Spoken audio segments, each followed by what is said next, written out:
Maravilha, galera. Vamos lá, vamos dar continuidade. Então, nós estamos falando do início do processo colonizador através da atividade agrícola canavieira. A partir disso, percebemos a organização de uma estrutura social, política e econômica. Em termos de sociedade, o que eu quero destacar aqui é: nós temos uma sociedade colonial onde existe uma elite agrária formada por senhores de engenho e lavradores. Esses senhores de engenho e lavradores, estruturando as suas propriedades rurais através daquilo que chamamos de plantation, que nós já estudamos em sala de aula. Num primeiro momento, as sesmarias não são grandes propriedades, mas a tendência é que essas propriedades não parem de aumentar. Então, nós vamos ter aqui sim o processo embrionário da estrutura do latifúndio. Então, nós vamos ter a introdução aos poucos, não é de uma hora para outra, mas o processo embrionário está aqui, do latifúndio monocultor, ou seja, vai se especializar numa determinada atividade agrícola, no caso nós sabemos aqui a cana-de-açúcar, escravista, nós vamos trabalhar agora essa questão, e a produção voltada para o mercado externo, dentro da lógica do capitalismo comercial, dentro da lógica do mercantilismo.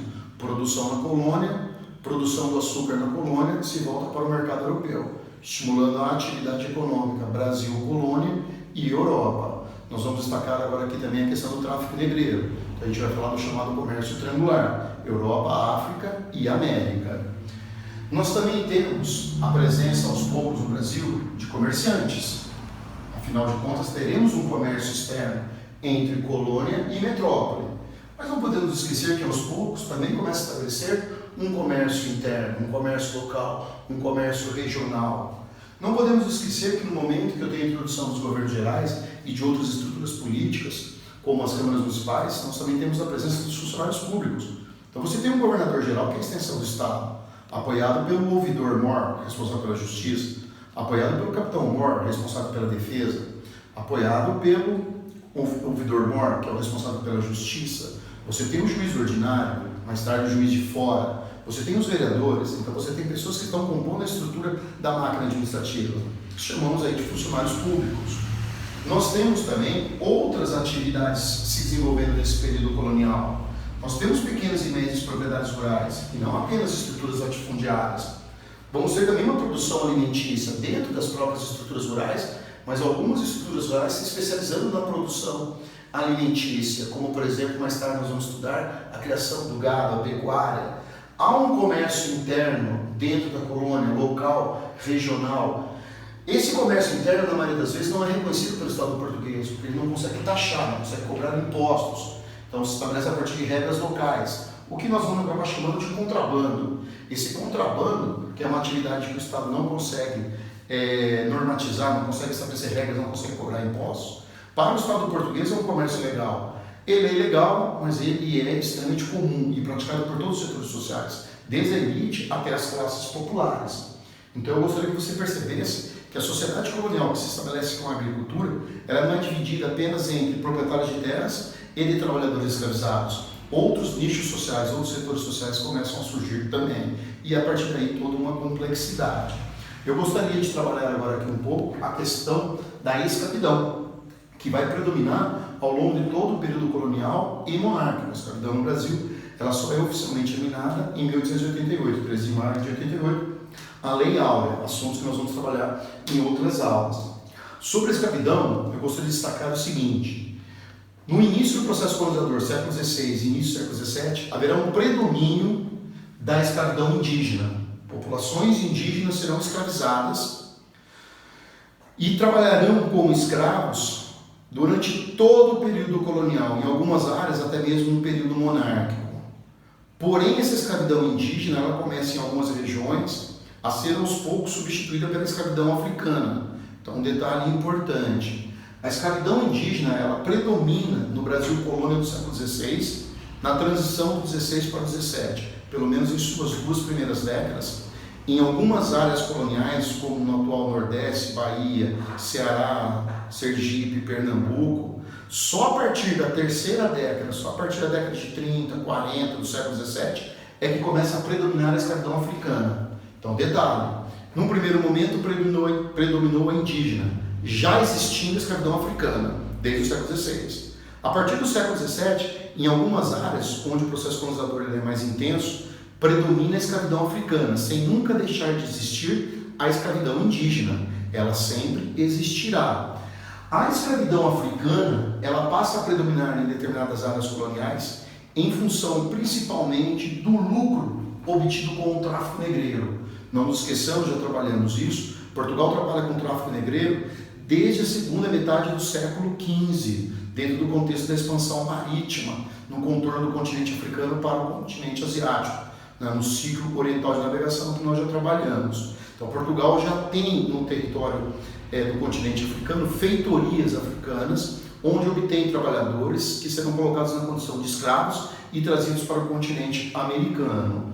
O tráfico negreiro ele é altamente rentável ao longo de todo o período colonial e monárquico. Segundo Luiz Felipe Alencastro, historiador, entre 1550 e 1850, do século XVI ao XIX, entrando, portanto, no período da monarquia, 1850 é uma referência aqui, que é a Lei Eusébio de Queiroz, né? Depois nós vamos trabalhar isso no segundo reinado. Portanto, durante esses 300 anos, segundo Luiz Felipe Alencastro, tivemos 14.900 viagens de navios tumbeiros, de navios escravocratas, de navios negreiros da África para o Brasil.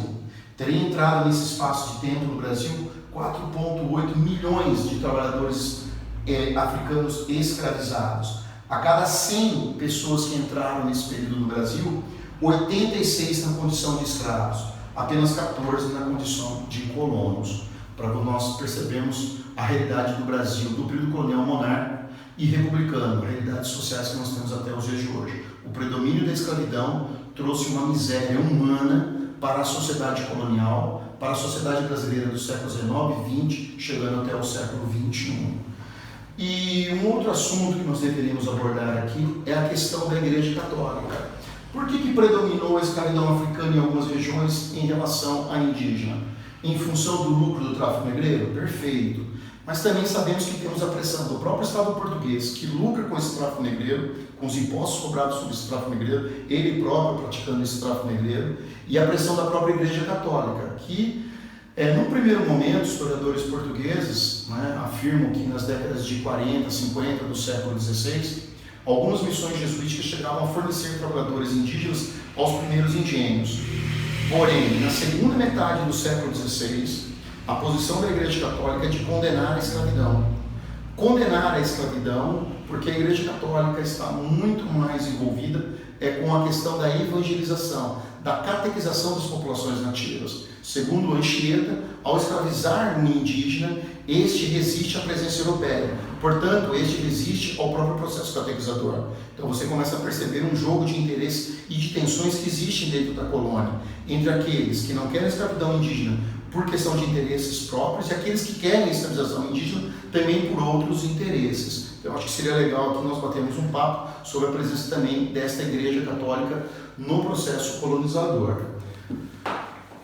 A Igreja Católica, ela estará muito presente no continente americano através de várias ordens religiosas. Mas nós vamos destacar na América Portuguesa os jesuítas, que pertencem à ordem dos jesuítas da Companhia de Jesus, fundada em 1534 por Inácio de Loyola, no contexto das guerras religiosas, chamados inacianos também. Então nós temos no Brasil colônia a presença da Igreja Católica, destacando essa presença principalmente através das ordens religiosas.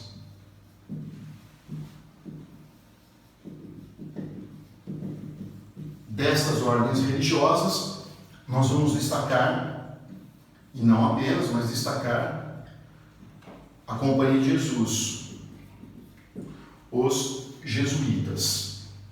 A presença da Igreja Católica através dessas ordens religiosas, ela é justificada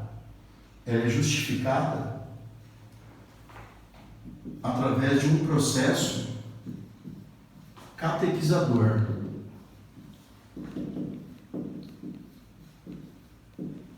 Seria esse processo catequizador, esse processo de catequização. É converter as populações nativas ao cristianismo.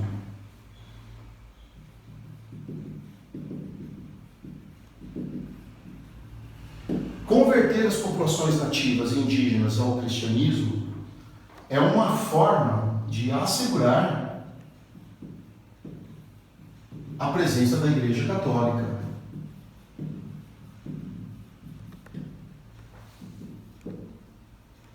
A presença da Igreja Católica, no caso do Brasil, continente americano, na época chamado Novo Mundo. É assegurar a presença da Igreja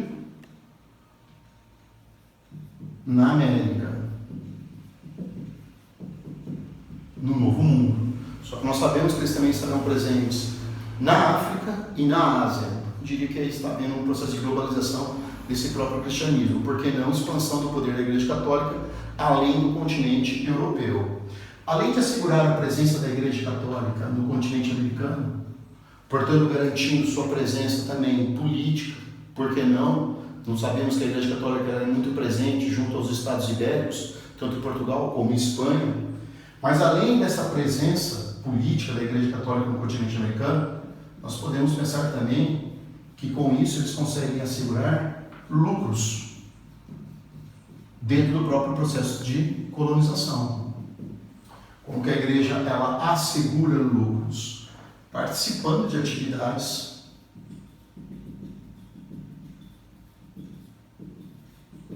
econômicas na colônia.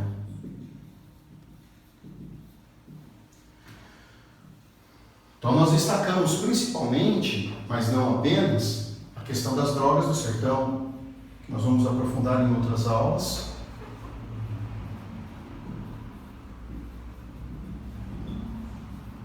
O que são as drogas do sertão? Produtos extraídos das florestas, farmacologia ou produtos que podem servir de temperos ou alimentos, considerados especiarias, que o indígena tem um profundo conhecimento do que pode ou não pode ser usado, o que é ou não bom para o ser humano. Então esses índios serão explorados em seu conhecimento e em seu trabalho. É o indígena catequizado pela companhia que retira da floresta essas especiarias que, vendidas pela Companhia de Jesus no mercado europeu, afere lucros à companhia e não aos índios. Então eu vejo aqui um processo de exploração, tanto do conhecimento do índio em relação à floresta, quanto do seu próprio trabalho, que não gera para ele nenhum tipo de retorno econômico. Então há sim aqui uma exploração. Então nós temos a presença da Igreja Católica através das ordens religiosas, com destaque pelos jesuítas, nesse processo de catequização de implantação do cristianismo sobre populações indígenas, assegurando o poder da Igreja Católica dentro do continente americano, mas também africano e asiático, e ao mesmo tempo assegurando lucros através de atividades como a exploração da droga do sertão, atividades comerciais. Mais tarde, século XVIII, Brasil, mineração e outras atividades. Ok? Para encerrar esse assunto, galera, vamos bater um papinho aqui meio que para amarrar isso tudo que nós vimos. Então nós falamos da presença do colono, nós falamos da presença do Estado português, nós falamos da presença da Igreja Católica. Então, para encerrar e amarrar esse assunto todo, eu gostaria que você tivesse a seguinte visão. Nesse momento nós temos a chamada Casa Grande,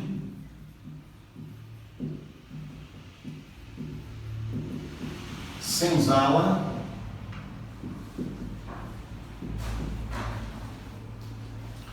eu gostaria de acrescentar aqui a questão da capela. A Casa Grande, em resumo, podemos dizer que é o espaço físico onde se encontra a família do proprietário da terra. Então, do senhor de engenho, do lavrador, da sua mulher, do seu filho, dos seus primos, das pessoas mais próximas a ele. A senzala é o local onde estão os trabalhadores escravizados. A capela que existe aqui dentro dessa estrutura é um local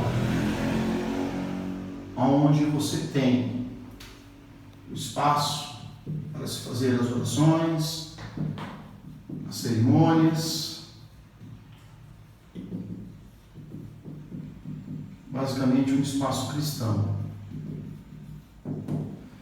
Não nos esquecermos que a casa grande, a senzala e a capela, todas as estruturas estão dentro da estrutura rural, estão dentro da propriedade rural. Como, por exemplo, o senhor de engenho. Isso para que vocês visualizem que, nessa propriedade rural chamada engenho, eu tenho a presença do senhor de engenho e sua família e todos os homens brancos livres, mestiços livres, mas que vivem economicamente no seu entorno, os trabalhadores escravizados e uma estrutura cristã de oração, de cerimoniais religiosos. Todos eles dentro de uma propriedade rural, submetidos ao poder econômico e social deste elemento, de outros elementos, como os lavradores, outros proprietários de terras também. Então você percebe que são eles que compõem essa elite colonial que nós trabalhamos.